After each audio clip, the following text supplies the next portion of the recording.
vous présente Tirki, un dromadaire de l'association Droma Sud, et aujourd'hui nous allons faire la visite pédagogique sur l'ami Tirki. Tirki, c'est un dromadaire.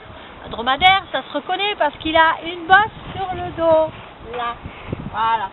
Tirki va avoir 6 ans et maintenant je vais vous le faire baraquer pour que vous puissiez vous rendre compte de la gestuelle d'un dromadaire, des mouvements. Tirki, allez. Mais pas mis là. Voilà, un dromadaire, ça se couche. D'abord les membres inférieurs et après les membres postérieurs. Voilà, ça c'est la position baraquée du dromadaire.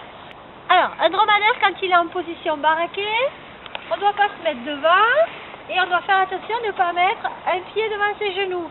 Pourquoi? Parce que si notre ami Tirki il a peur et qu'il décide de se lever, ben, tout simplement il va nous bousculer. Alors on se met sur le côté, on prend la petite brosse, voilà, et on va pratiquer comme ceci, du haut vers le bas.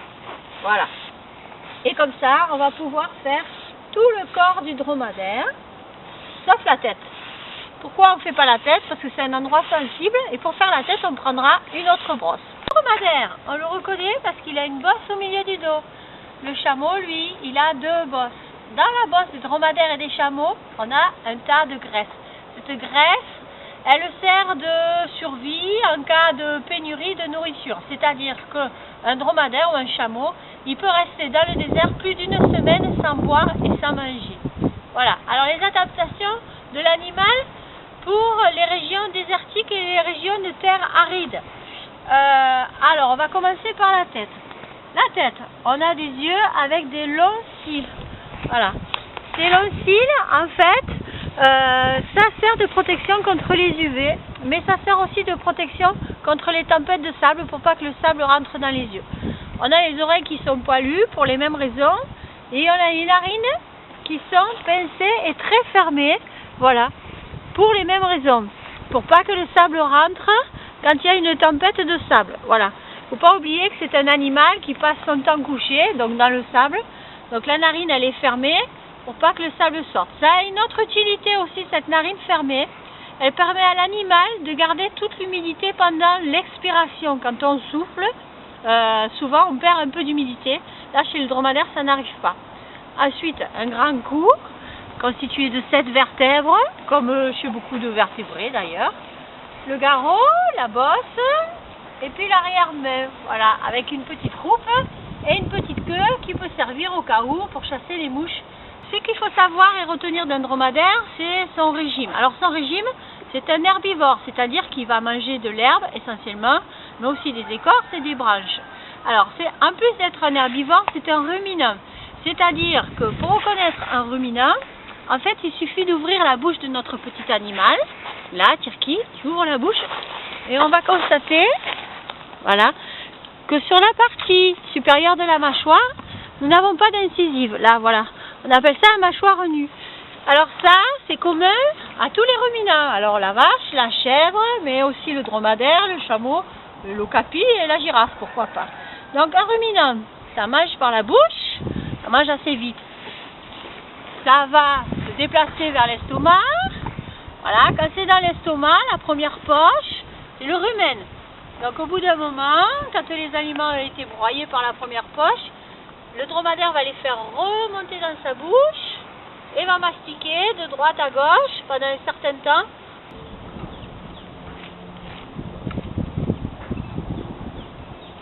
Pour ravaler les aliments, puis ça va passer dans un second, dans un troisième estomac, donc ils ont 3 estomacs, avant de faire les petits crottins que nous avons là. Voilà, ça c'est un crottin de dromadaire. Voilà.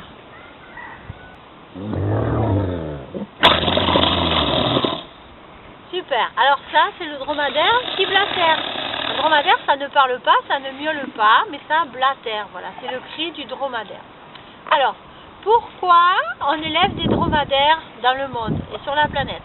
Alors il faut savoir que c'est un animal domestique, il a été domestiqué il y a 5000 ans et au début en fait c'était pour l'attraper et pour le manger.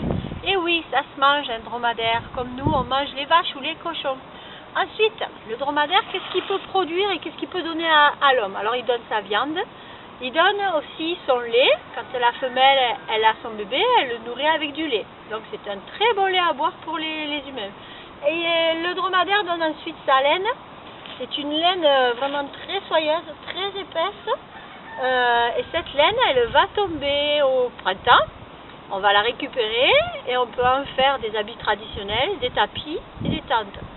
Qu'est-ce que peut donner cet animal encore? Sous la laine, on a une peau qui est très solide et qui s'appelle le cuir. Avec le cuir, on peut faire des bagages et on peut faire des outres pour transporter l'eau. Et enfin, notre animal aussi, il va nous donner son affection, il va nous donner sa puissance et on peut s'en servir comme animal de transport et aussi comme un animal de course ou de loisir pour la promenade. Alors là, nous avons de l'amble marché. On alterne entre le côté gauche et le côté droit, voilà. Et là, on va passer à l'amble trotté, voilà, l'amble accéléré. Toujours pareil, une alternance de côté gauche et de côté droit. Voilà, donc le dromadaire possède l'amble marché, l'amble accéléré.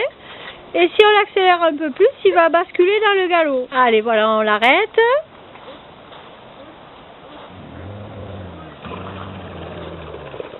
Voilà. Les dromadaires possèdent la marche arrière aussi.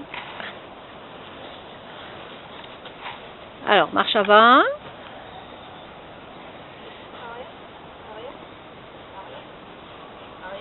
Alors, la marche arrière, ça peut être intéressant quand il faut faire reculer l'animal dans des endroits particuliers.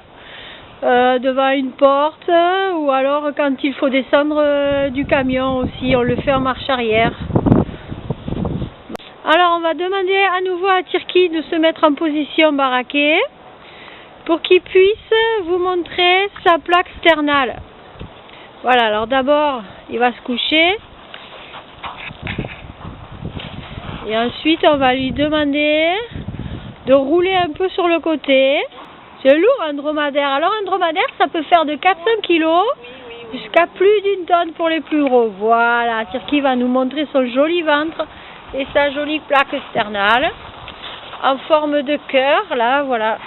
En fait, ça fait partie de ses coussinets. Voilà.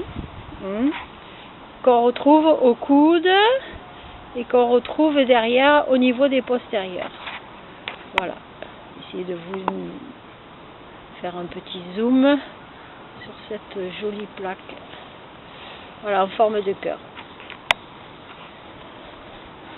Voilà, on a un animal qui est dans la position couchée, la position où il dort en fait, et hop, il se relève. Merci Tirki, tu as été très gentil pour cette visite pédagogique.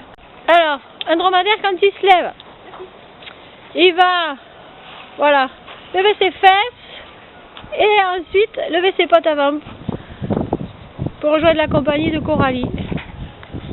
Au revoir Tirki. Merci Coralie. À bientôt. À Droma Sud.